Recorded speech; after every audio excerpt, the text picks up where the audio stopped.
Salam saudara-saudara sekalian yang dikasihi Tuhan Yesus Kristus, satu-satunya Allah yang benar,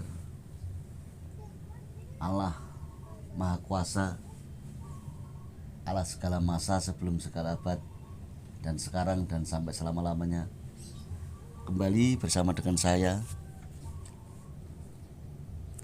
mengajak saudara-saudara untuk belajar tentang kebenaran firman Tuhan,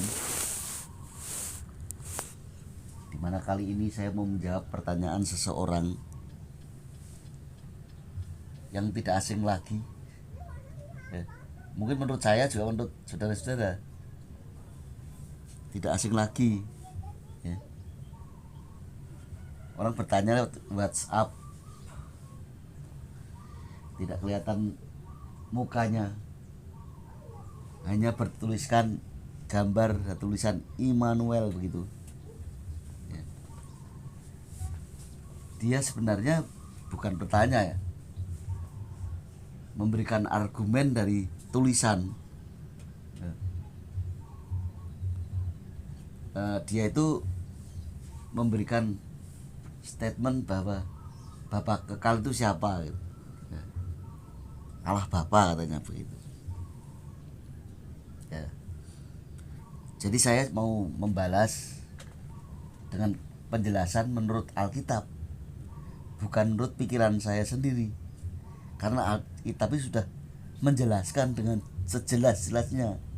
Tapi banyak orang gagal paham, masih gagal paham, gagal total tentang siapa Bapa yang kekal itu.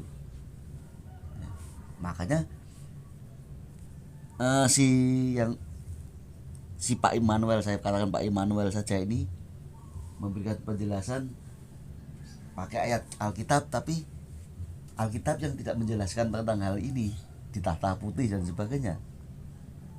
Katanya kalau yang menjelaskan tidak seperti yang dijelaskan menurut pikiran orang ini, katanya ajaran iblis katanya. Bapak itu kiasan Yesus itu katanya itu adalah ajaran iblis katanya. Baik, saya mau menjelaskan siapa Bapa kekal, singkat, padat, jelas saja, tidak perlu berbelit dengan banyak tulisan, saudara-saudara. Kita baca Yesaya 9 ayat 5. Sebab seorang anak telah lahir untuk kita, seorang putra telah diberikan untuk kita, lambang pemerintahan ada di atas bahunya, dan namanya disebutkan orang, Penasihat ajaib, Allah yang perkasa, Bapa yang kekal, Raja damai. Dan ayat ini, saudara-saudaraku sekalian, sering dibaca ya, waktu Natal itu dibaca, tapi banyak orang gagal paham ya. Banyak, bahkan pendeta juga gagal paham. Saya yakin ini yang memberikan pernyataan yang disampaikan lewat tulisan WhatsApp ini, saya yakin bukan yang tidak tahu tentang firman Tuhan, tahu tapi tidak mau tahu. Jadi tahu tapi tidak mau tahu, makanya beda dengan penjelasan Alkitab. Sebab seorang anak, jadi Bapa kekal itu adalah sebutan untuk seorang anak ya. Seorang anak, anaknya kecil, A-nya dari anak itu kecil tulisannya, A-nya. Berarti anak manusia ya. Sebab seorang anak telah lahir untuk kita. Dia menceritakan tentang kelahiran Yesus yang manusia itu, saudara-saudara. Ya, bukan yang lahir seorang Tuhan, bukan, seorang anak. Jadi Yesus yang lahir itu seorang anak ya. Seorang putra telah diberikan untuk kita. Seorang putra, bukan seorang Tuhan. Ngawur cara berpikirmu, saudara. Kalau yang lahir itu Tuhan, seorang Tuhan, yang ngawur. Wong itu kan seorang anak, lalu seorang putra ya. Lambang pemerintahan ada di atas bahunya. Jadi lambang pemerintahan. Jadi walaupun seorang anak dan putra yang telah lahir itu masih manusia, tapi sudah ada gambaran bahwa lambang pemerintahan ada di atas kekuasaannya atau di atas bahunya, ya kira. Dan namanya disebutkan orang, ya ini namanya disebut orang lo ya, penasihat ajaib, Allah yang perkasa, Bapa yang kekal, Raja damai. Namanya itu disebutkan orang sebagai penasihat ajaib, Allah yang perkasa, Bapa yang kekal, Raja damai. Jadi Bapa kekal itu siapa? Sebutan untuk siapa? Untuk Yesus, seorang anak yang telah lahir dan putra itu. Ya. Jadi kenapa disebut? Karena sebutannya Bapa kekal itu sebutan, makanya disebutkan orang, yang disebut orang. Yang pertama, kenapa disebut penasihat yang ajaib? Pasti saudara gak ngerti ya. Tentara saudara membedakan dengan muter-muter tidak jelas, berarti saudara gak ngerti, gak paham dengan ayat. Termasuk ayat ini, satu ayat ini gak paham saudara. Dikatakan penasihat ajaib karena nanti setelah anak ini atau putra ini yang telah lahir ini nanti punya nama Yesus. Terus siapa dia? Kenapa disebut anak Allah? Ya, dia dulu kita harus ngerti kalau putra atau anak yang telah lahir ini disebut anak Allah yang maha tinggi. Namanya Yesus Kristus, namanya Yesus. Ya. Karena disebut anak Allah karena dia datang dari Allah. Ya. Kenapa datang dari Allah? Karena Allah itu Yahweh. Kalau bahasa Indonesia Tuhan hurufnya besar semua. Yesaya 43 ayat 10. Yahweh atau Tuhan dibentuk menjadi manusia. Nah, ini terus akhirnya lahir seorang putra, seorang anak lahir menjadi seorang putra dan seorang anak, ya. Kemudian orang yang menyebut dia, ya, orang termasuk para nabi, ya, para nabi yang memberitakan ini. Nantinya putra atau anak ini disebut anak Allah yang maha tinggi, lalu merendahkan diri meninggalkan kealahannya itu, karena tubuhnya fisiknya adalah manusia tapi rohnya roh Allah. Dia harus merendahkan diri menjadi manusia, harus mati di kayu salib, ya. Kemudian dia bangkit lagi lalu naik ke surga. Kenapa harus mati? Nah, ini yang saudara harus pahami. Dia mati untuk suatu misi. Dia menjadi manusia itu, atau Yahweh atau Tuhan menjadi manusia itu, atau firman Allah menjadi manusia itu, tujuannya untuk suatu pengampunan dosa dengan cara mati sebagai manusia. Kalau tidak menjadi manusia, Tuhan atau Yahweh itu tidak bakal mati, ya. Makanya harus menjadi seorang anak, seorang putra, supaya bisa menjadi mati, supaya bisa mati. Tujuan mati untuk pengampunan dosa orang yang berdosa, ya. Lalu Yahweh atau Tuhan itu kembali menjadi, naik ke surga menjadi Tuhan kembali sebagai juru selamat, ya, jadi juru selamat, saudara-saudara. Makanya disebut orang penasihat ajaib. Kenapa penasihat ajaib? Setelah naik ke surga, Allah yang telah bangkit dari kematiannya, ya, atau Yesus yang telah bangkit dari kematiannya ini kembali menjadi roh, karena Allah itu roh, yang disebut Roh Kudus, Roh Allah, Roh Tuhan, Roh Kristus, Roh Yesus, sama saja. Dia bisa menasihati, ya, orang satu dunia. Dengan cara bagaimana? Karena namanya juga roh, bisa nasihati roh orang percaya. Karena Roh Kudus, Roh Yesus, Roh Kristus, Roh Allah itu sama. Dia menasihati bukan secara fisik, tapi secara Roh Allah atau Roh Kudus itu menasihati setiap orang. Makanya dikatakan penasihat ajaib, bukan ketika manusia. Kemudian Allah yang perkasa. Yesus sekarang menjadi Allah yang perkasa. Karena dikatakan Allah yang perkasa, Dia adalah satu-satunya yang perkasa. Artinya tidak ada tandingannya kekuatannya.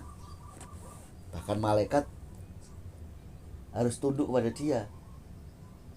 Berkuasa, menguasai segala makhluk hidup, termasuk malaikat. Tidak ada yang bisa melawan Yesus Kristus saat ini, karena Allah perkasa, saudara.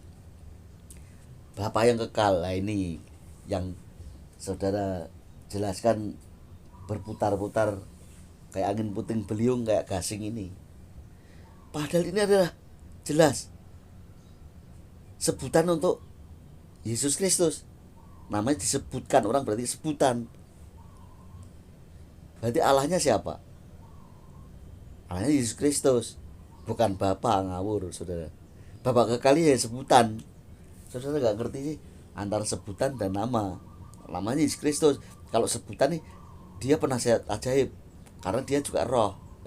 Allah yang perkasa, karena Dia berkuasa atas dunia dan segala isinya. Bapa yang kekal, karena setelah bangkit naik ke surga, Dia berkuasa selama-lamanya, kekal. Ya, kekal Dia. 3. Raja damai. Yang pertama Raja damai. Yang pertama ketika menjadi manusia, menjadi juru damai. Tapi ini Raja damai, hurufnya R-nya Raja besar, D damainya D besar. Artinya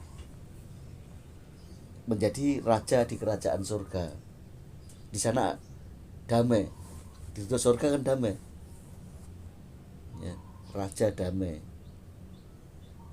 Allah yang perkasa, Allahnya Allah huruf besar, berarti Dia sebagai Allah Maha Kuasa. Perkasa, P besar, berarti yang Maha Perkasa. Ya. Jadi kalau saudara menafsirkan Bapa yang kekal itu Allah Bapa, saudara berarti tidak paham dengan ayat ini. Ya. Bapa yang kekal adalah sebutan untuk Yesus ketika menjadi seorang putra atau seorang anak yang lahir seorang putra. Tapi apakah ketika Yesus menjadi seorang anak, menjadi seorang putra, sudah bisa dikatakan sebagai penasihat ajaib? Tidak bisa. Penasihat itu Roh Kudus. Itu nanti saat Yesus sudah kembali menjadi Allah. Karena sekali lagi saya ingatkan, Yesaya 43 ayat 10 kan berkata, Yahweh atau Tuhan Ruh besar semua itu sama dengan Yesus, ya, menjadi manusia. Sekali-kali bentuk menjadi manusia. Ya. Ketika menjadi anak sebagai putra, apa bisa disebut penasihat ajaib?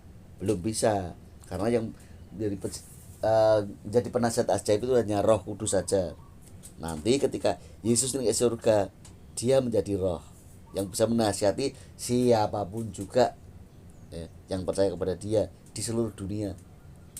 Jelas ketika menjadi seorang anak, menjadi seorang putra, itu hanya sebatas di Israel, ya. Umur 0 sampai 29 itu di Israel.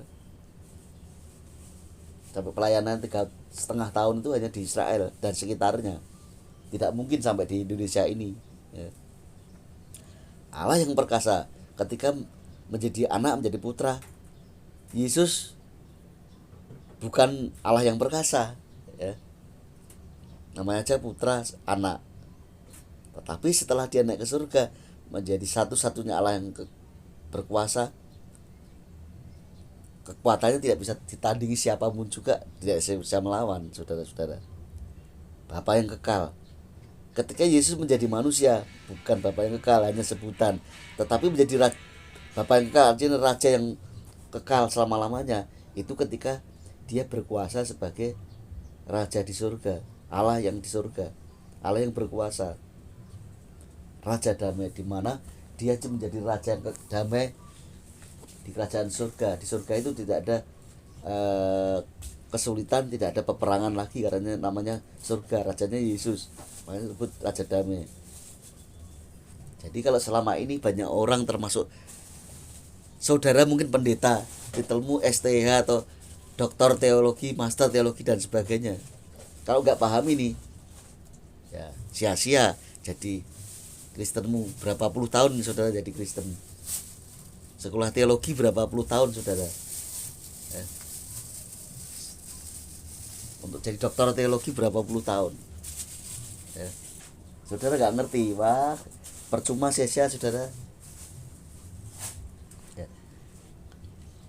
Saya berbicara begini bukan berarti saya ahli Alkitab, enggak, tapi ngerti aja, saya orang ngerti aja, ngerti tentang hal ini yang saudara tuliskan, sudah kirimkan kepada saya.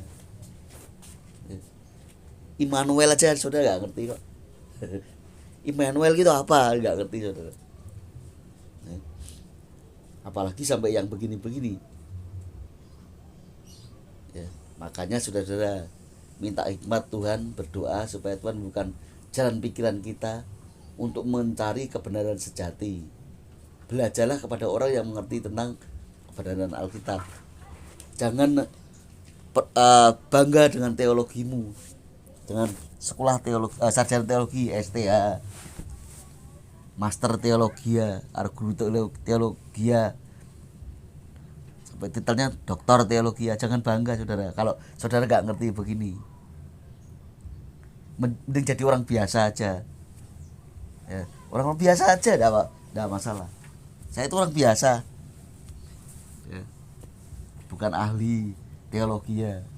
Alkitab juga ada ahli saya ya, cuman ngerti aja. Tapi kenapa saya jelaskan kepada saudara, karena saudara nggak paham, saya jelaskan sehingga mengerti Allah yang perkasa itu siapa, Yesus Kristus. Bapa yang kekal itu siapa, Yesus Kristus. Raja damai itu siapa, Yesus Kristus. Penasihat ajaib itu siapa, Roh Kudus punya nama Yesus Kristus. Jelas toh, tidak perlu berbelit-belit saudara-saudara. Saudara tidak percaya Yesus Kristus sebagai Allah sih, jadi sampai kiamat saudara kalau tidak bertobat ya sampai kiamat jadi pendusta Alkitab begitu terus, pendusta firman Tuhan ya. Pak, Bu, Om, Mas, Tante atau siapapun saudara yang punya WhatsApp, punya identitas Immanuel, nggak tahu siapa saudara, bertobat saudara ya, bertobat, sembahlah Yesus Kristus, pasti saudara paham. Yang saudara sembah bukan Yesus Kristus sih, Bapa sih. Apa yang saudara biasa berdoa papa gitu ya, nggak ngerti loh yang disembah papa apa itu ya. Sembahlah Yesus Kristus, pasti saudara akan selamat dan dibuka jalan pikiran saudara sehingga mengerti kebenaran kitab suci. Apa yang saya sampaikan ini kiranya memberkati saudara-saudaraku sekalian. Haleluya, amin.